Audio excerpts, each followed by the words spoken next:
All right, today we're diving into a really cool thought experiment. It's one of those ideas that kind of flips the way you think about the economic value of AI. And believe it or not, it all kicks off with one very simple but really powerful question. So let's just jump right in. I mean, seriously, think about that for a second. In today's world, what kind of professional help, what kind of actual labor could you possibly hire for just $145 a month? It sounds basically impossible, right? Well, the source material we're looking at makes this exact claim right up front. The whole argument is that for this price, getting any real work done by a person is pretty much off the table. But here's the thing, this isn't some random number they pulled out of thin air. Let's break down exactly how they got to it. Okay, so to prove the point, the source sets up what it calls a worst-case, non-realistic situation.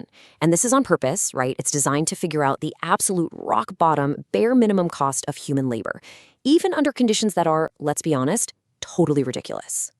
And what's wild is just how simple the math is to get to this number. You just start with the U.S. federal minimum wage, which is $7.25 an hour.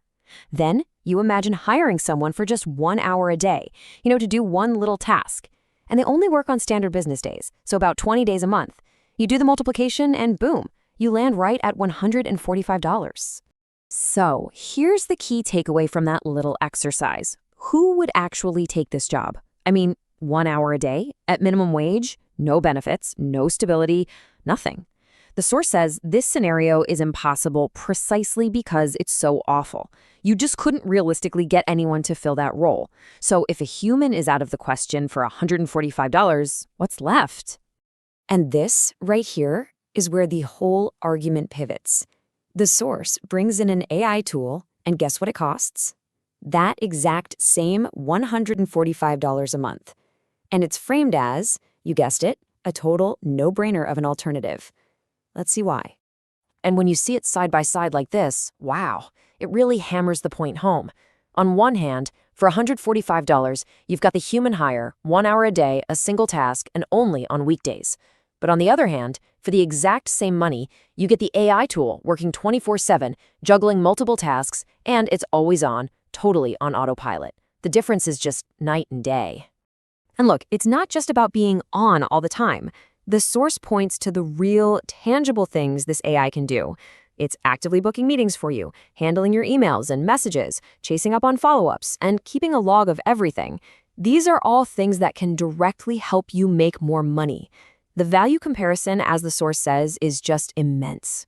But hold on, I know what you might be thinking. There's a huge, glaring objection to all of this, isn't there? This idea that technology, and especially some automated voice, just can't and shouldn't replace a real human being. Well, the source sees this coming and tackles it head-on. This quote just nails that feeling perfectly, doesn't it? That's the voice of what you might call the anti-AI camp. It's someone who believes that the human touch is everything, it's non-negotiable, no matter how efficient the tech is. And you know what? That is a totally fair point. So how does the argument answer that? It comes back with a really elegant little shift in perspective. The whole point isn't to replace people. It's to complement them. It's about using AI and automation to make the humans on your team even better at what they do. And this is the absolute core of the rebuttal, this idea of filling the gap. The thinking is, AI's real superpower is its ability to work when a human being simply can't. It's not about taking over a person's job. It's about covering those moments when there's no one available to do the job in the first place. And here's what that looks like in the real world. A customer calls 5 minutes after he's closed up shop for the day. A huge potential client emails you while you're stuck in a meeting. You're just trying to eat your lunch. In all of these gap moments, the alternative to AI isn't a person. It's just nothing. It's a missed call. A lost lead. The AI is there to step in and make something out of that nothing. And this all leads us to the big payoff. This is where that initial kind of crazy thought experiment about the impossible hire suddenly connects to a totally normal, everyday reality for basically any business that has employees. Hey, remember that number from the very beginning, those 20 hours of work we decided you couldn't get for $145? Well, let's see how that exact same number pops up in a completely normal, day-to-day business scenario. This is so simple, it's almost funny. Just think about a standard workday, right? An employee probably gets a half hour for lunch, maybe a couple of 15-minute breaks. You add that all up, and what do you get?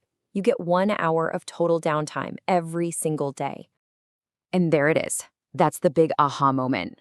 1 hour of downtime per day times 20 working days in a month equals exactly 20 hours of unmonetized time. That is the exact same 20 hours from our impossible hire scenario. It's the time when your business is technically open, but your team is on a break, a gap that you can't fill with a person. And so that leaves us with this one final golden question. We've already established you can't hire a person to cover those 20 hours of downtime for $145. It's impossible. But if an AI tool can cover that downtime and potentially turn it into revenue for that exact same price, well, doesn't that investment suddenly start to make a whole lot of economic sense?